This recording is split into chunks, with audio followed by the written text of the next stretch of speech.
Plaza tragedy جو ہے وہ اس وقت بہت بڑا ایک ہمارے لیے کیا کہیں سیاست بنی رہی، پچھلے پورے 1.5 ہفتے اس پہ ضائع ہو گئے. اور اب کیا ہو رہا ہے وہ یہ ہو رہا ہے کہ کل کمشنر کی رپورٹ آ گئی، بچے پہ الزام لگا دیا انہوں نے، کسی 11 سال بچے پہ، کہ وہ اپنی دکان میں کھیل رہا تھا، اپنے ابا کی دکان پہ کھیل رہا تھا، ماچس کی تیلی پھینکی یا پتہ نہیں کیا پھینکا، اس کی وجہ سے پورے جو اے سی کے جو ڈکٹس تھے وہاں سے آگ پھیل کے اور وہ پورے بلڈنگ میں پھیل گئی. یہ حقیقت مجھے نہیں معلوم یہ ہے یا نہیں ہے. لوگ یہ کہتے ہیں کہ گل پلازا جو بنا ہوا تھا وہ بہت کنجسٹڈ بنا ہوا تھا، تار پھیلے ہوئے تھے اور آس پاس جو یہ سارے معاملات، تو یہ ایک گمان ہو سکتا ہے کہ آگ پھیل سکتی ہے. لیکن بہرحال اس کمشنر کی رپورٹ پر جو کہ سید حسن نقوی صاحب نے کمپائل کی ہے، جس میں ایڈیشنل آئی جی صاحب کی بھی سگنیچرز موجود ہیں، یہ ساری باتیں کی گئی ہیں. اس میں ایک اور نقطہ یہ کہا گیا تھا کہ فائر آڈٹ یا جو ایک سول سیفٹی ہے، سول ڈیفنس کے حوالے سے جو امپلیمنٹیشن ہونی چاہیے تھی، جو آڈٹ کروایا گیا تھا 2024 میں، اس کی کمپلائنس نہیں ہوئی تھی. تو آج شرجیل انعام میمن صاحب نے جو وزیر ہیں سندھ میں پروفیشنل اسمبلی صوبائی حکومت کے، انہوں نے کہا ہے کہ ان دونوں کو جو ہے سسپینڈ کر دیا گیا ہے اور ڈسپلنری جو ہے ایکشنز کیے جائیں گے. لیکن آج حکومت سندھ نے اعلان کر دیا ہے کہ جوڈیشل انکوائری کی جائے گی اس حوالے سے، جو بھی رپورٹس آئی ہیں اس پر ایک اور جوڈیشل انکوائری کی جائے گی. اور انہوں نے کہا ہے کہ ہم نے سندھ ہائی کورٹ کے چیف جسٹس صاحب کو خط لکھا ہے اور ان سے درخواست کی ہے کہ کوئی جج صاحب جو ہے سندھ ہائی کورٹ کے، اس کو وہ پریزائڈ کرے اس کمیشن کو. متحدہ قومی موومنٹ پاکستان نے پچھلے 4 دنوں کے اندر بہت سی پریس کانفرنسز کی. انہوں نے کہا ہے کہ انہوں نے وفاق سے مطالبہ کیا ہے کہ کراچی کے حوالے سے کوئی فیصلہ کریں. کل شرجیل انعام میمن صاحب نے الٹیمیٹم دے دیا ہے کہ اگر بہت سیریس ہے کراچی کے حوالے سے یا کراچی کو وفاق کے زیر انتظام لانے کے حوالے سے، تو وہ جو ہے اپنی وزارتوں سے استعفے دیں. انہوں نے کہا الٹیمیٹم دینے کا متحدہ قومی موومنٹ پاکستان کو بہت شوق ہے، تو لہٰذا اس پر عمل کریں اور کہیں وفاق کو کہ کراچی کو اپنے زیر انتظام لے کے. بہرحال یہ میرے خیال سے وفاق میں آتا ہے کراچی، نہیں آتا، صوبہ بنتا نہیں بنتا، اور اس کی جو مخالفت کی جاتی ہے آن دا بیسس آف لنگوسٹکس وہاں سے بھی اور یہاں سے بھی، تو یہ کہیں سے بھی مناسب رویہ نہیں ہے. پوائنٹ یہ ہے کہ آپ کلیئرٹی مانگیں، آپ یہ مانگیں کہ یہ جو ہوا ہے واقعہ یہ ثانیہ نہ ہو.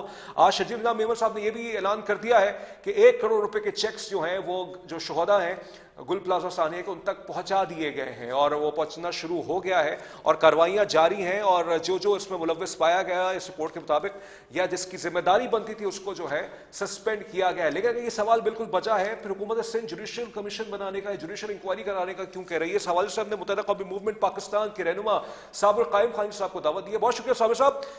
گل پلازا ثانیہ ہو گیا، آپ کی پریس کانفرنسز بھی ہوگی، آپ کی جماعت کی طرف سے، پیپلز پارٹی کی طرف سے بھی ریسپانس آ گیا ہے.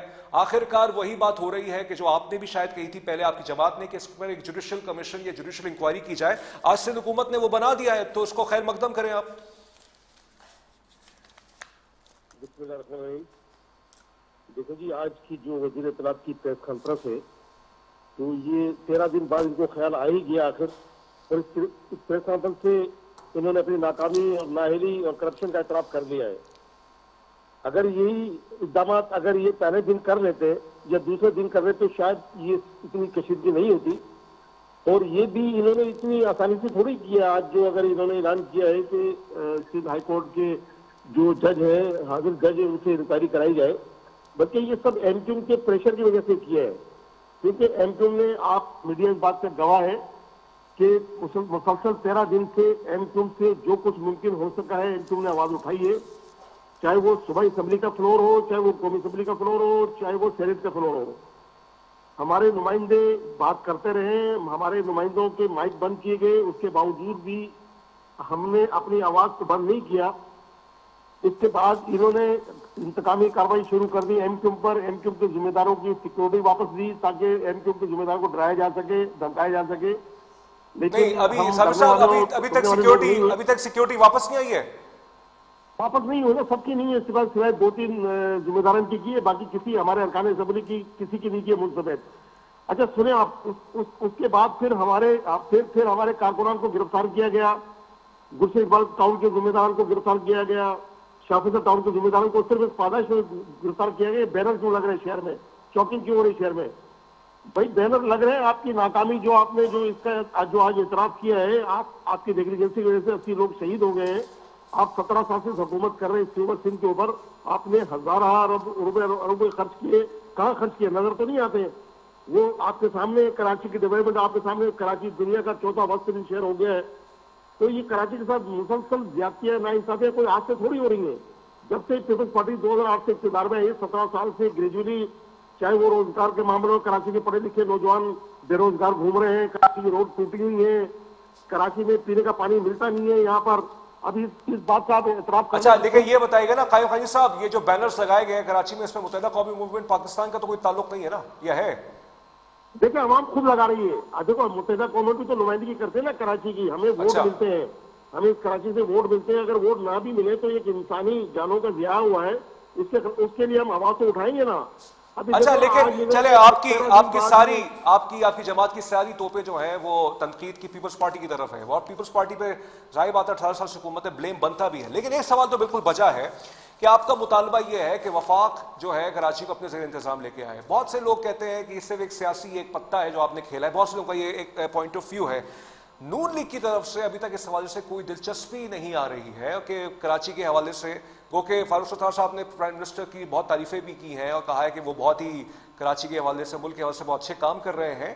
تو یہ صرف ایک آپ کو لگتا ہے بیان بازی کی حد تک کی بات رہ جائے گی, یا واقعی کیونکہ جب وفاق میں لینے کے لیے کراچی کو نون لیگ کو اپنے جو ہے فیصلے کرنے پڑیں گے, پیپلز پارٹی کو افینڈ کرنا پڑے گا, ان کو ناراض کرنا پڑے گا, کیا نون لیگ کو سب پہ جائے گی؟ اور اگر نہیں جاتی تو سوال وہی قائم ہے کہ آپ استعفے دیں گے اپنی حکومت سے؟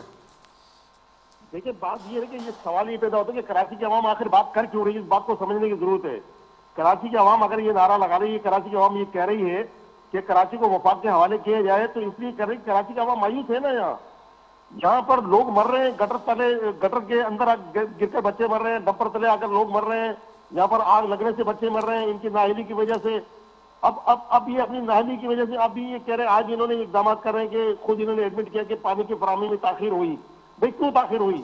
آپ 13 دن بعد آج آپ کہہ رہے ہیں کہ پانی کی فراہمی میں تاخیر ہوئی, جس کی وجہ سے یہ آگ لگنے میں تو وہ بجھانے میں دیر لگی. پھر آپ فائر بریگیڈ کے عملے کی کہہ رہے ہیں کہ آپ ان کی صلاحیتیں اتنی نہیں تھی, ناکافی تھی.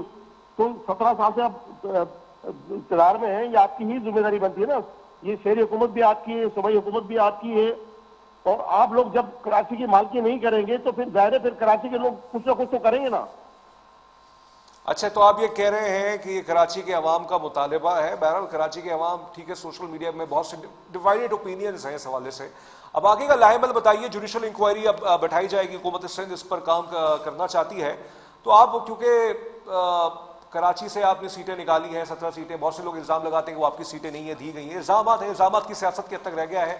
کوآپریشن آپ کر لیں پیپلز پارٹی کے ساتھ مل کے, کیونکہ کراچی پر آپ کی حکومت, آپ کی جماعت نے بھی بہت عرصے حکومتیں کی ہیں, اور یہ جو گل پلازا کے حوالے سے تو کہا گیا ہے کہ فاروق ستار صاحب کے دور میں اس کو لیز کیا گیا, بہت سے ایسی معاملات ہیں, یا اس کے اپروول دی گئی بہت سے حوالوں سے.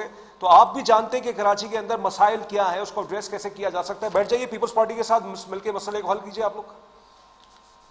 ایک تو آپ کی مجھے آواز بالکل قطعی سمجھ میں نہیں آ رہی. میں کہہ رہا ہوں پیپلز پارٹی کے ساتھ مل جائیے, بیٹھ جائیے, کیونکہ آپ لوگوں نے کراچی میں حکومتیں تو کی ہے نا, پتہ ہے کراچی کا مسئلہ کیا ہے, مل کے بیٹھ کے حل کیجیے مسئلے کو.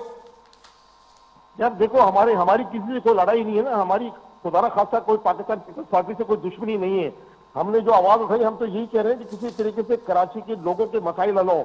اچھا کراچی میں کوئی اردو بولنے والے ہی لوگ تھوڑی رہتے ہیں, کراچی منی پاکستان ہے, یہاں پر تمام ملک کے لوگ آ کر ادھر آباد ہوئے ہیں, تمام مذہب کے لوگ, مذاہب کے لوگ یہاں پر آباد ہیں, تمام کمیونٹیز کے لوگ یہاں پر آباد ہیں. تو ہم تو پوری کراچی کی بات کرتے ہیں تو یہ سمجھتے ہیں کہ شاید یہ ایم پی والے اپنے لیے بات کر رہے ہیں. بھائی ہمارا یہ فرض بنتا ہے کہ اس کراچی کی آواز اٹھائے, کہ کراچی کی عوام ہمیں مینڈیٹ دیتی ہے, مینڈیٹ کے ذریعے ہمیں ایوانوں میں بھیجتی ہے, تو ہم غافل نہیں ہیں. ہم کوئی ستو پی کے سونے والے لوگ نہیں, جس طرح پیپلز پارٹی 17 سال سے سوئی ہوئی. اور آج بھی جو انہوں نے جو کاروائی کی وہ آپ کو پتہ ہے کہ لاہور میں جو بھاٹی گیٹ پہ ایک واقعہ ہوا جس میں ایک خاتون ایک بچے کے ساتھ گر کر سیوریج نالے میں مر گئی, تو اس پہ مریم نواز صاحبہ نے اتنا اسٹرکٹ ایکشن لیا ہے. تو اس کو دیکھتے ہوئے انہوں نے کاپی کی, اس کو نقل کی ہے کہ لوگ ان کو شرمندہ کر رہے ہیں. ٹھیک ہے صابر صاحب, وقت بالکل مختصر سا رہ گیا, 30 سیکنڈ. آخری سوال, آپ کے مطالبات پورے نہیں ہوتے کراچی کے مسائل کو لے کے, آپ کہتے ہیں آپ کراچی کی نمائندگی کرتے ہیں, حکومت چھوڑیں گے وفاقی حکومت, یس اور نو سر؟ دیکھو یار یہ کوئی سوال نہیں بنتا کہ وفاقی حکومت چھوڑیں گے یا صوبائی حکومت چھوڑیں گے. ہم کیوں حکومت چھوڑیں, بات حکومت چھوڑیں, ہم تو یہ کہیں, ہم تو پریشر ڈالیں گے پاکستان پیپلز پارٹی پر کہ وہ کام کرے. وہ سارا بجٹ سندھ کا ان کے پاس ہوتا ہے, تو ان کی ذمہ داری بنتی ہے کہ وہ سندھ کے لیے کام کریں, سندھ کی عوام کے لیے کام کریں. ہم پرٹیکولر کسی وہ قوم کی نہیں بات نہیں کر رہے ہیں. وہ کراچی میں بھی کام کریں, وہ اپنے شہر لاڑکانہ میں بھی کام کریں, جہاں سے ووٹ دے کر یہ کامیاب ہوتے ہیں, وہ گھوٹکی میں بھی کام کریں, وہ نوشہر فروز میں بھی کام کریں. بہت شکریہ آپ کا, بہت شکریہ آپ کا صابر قائم خانی صاحب, آپ نے ہمیں وقت دیا. بہت ہی ایک امپورٹنٹ مسئلہ تھا گل پلازا کے حوالے سے. آج شجیل امام میمن صاحب نے کہا ہے کہ جوڈیشل انکوائری بھی کروائیں گے. جو کمشنر کی رپورٹ آئی وہ تو آئی, اس کے بیسس میں فائنڈنگز میں انہوں نے بہت سے لوگوں کو سسپینڈ کیا ہے. اب جوڈیشل انکوائری ہوگی, سندھ ہائی کورٹ کے کوئی جسٹس صاحب ہوں گے, وہ کریں گے. بہرحال پھر سے کوئی سانحہ نہ ہو. مجھے یاد پڑتا ہے ہر مہینے کراچی میں ایسے بڑے سانحات ہو جاتے ہیں کہ جس کی وجہ سے ہماری زندگی جینے آتی ہے. آج میں جو پروگرام تھوڑا سا دیر سے شروع ہوا, پھر سے میں ٹریفک میں پھنسا ہوں, اور یہ باقاعدہ یہ کنسسٹنٹ بیسس پہ ہو رہا ہے. یہ کیا ہے, اس شہر کا مسئلہ کیا ہے؟ ہم لوگ کی عادت بن گئی ہے کراچی والوں کی سفرنگز کی, اور ہم سہتے رہیں گے. بہرحال یہ ہمارا ایک حادثہ, جیسے میں نے پرسوں کے دن انٹروڈکشن لگا تھا. ایک اور خبر دیتا چلوں کہ اس وقت نیپا ایک وائرس ہے, اس کے حوالے سے پاکستان نے گائیڈ لائنز جو ہے جاری کر دی ہیں کہ جو بھی مسافر آئے گا اس کی 21 روز کی ٹریول ہسٹری دیکھی جائے گی. ہندوستان میں جو ہے نیپا کے حوالے سے, اس وائرس کے حوالے سے, جو کہ بیٹ فروٹ کیا ہوتا ہے آپ جا کے گوگل کر سکتے ہیں, اس سے یہ پیدا ہوتا ہے, اور ایک جانور سے یہ جو ہے یہ ٹرانسمٹ ہوتا ہے, ٹرانسفر ہوتا ہے. اس وجہ سے ہندوستان میں یہ نکلا ہے. پاکستان نے اس حوالے سے پورا جو ہے کہہ دیا کہ ایئرپورٹس پہ بھرپور اسکریننگ ہوگی اور آگے نہیں لایا جائے گا, کیونکہ اس کی فرٹیلٹی جو ہے وہ 50 to 60% ہے, یعنی یہ کہ اس کی اموات کے چانسز بہت زیادہ ہیں, اور اس کی کوئی ویکسین نہیں ہے. تو لہٰذا فوکس رہیے اس پر بھی. یہ بھی ایک خبر ہے. انشاءاللہ 4 روز ہم نے پروگرام کیے, ایران پر کل پروگرام کیا, اور سیاسی موضوعات پہ ہمارا پورا ہفتہ رہا ہے. کوشش کرتے ہیں پیر کو جو ڈیولپمنٹس ہوں گی آپ کے سامنے لے کے آئیں گے. تسمیم جاوید کو خبر سے تجزیے تک سے اجازت دیجیے, اس دعا کے ساتھ کہ میرا ملک ہمیشہ سلامت رہے. اپنا بہت خیال رکھے گا. اللہ حافظ.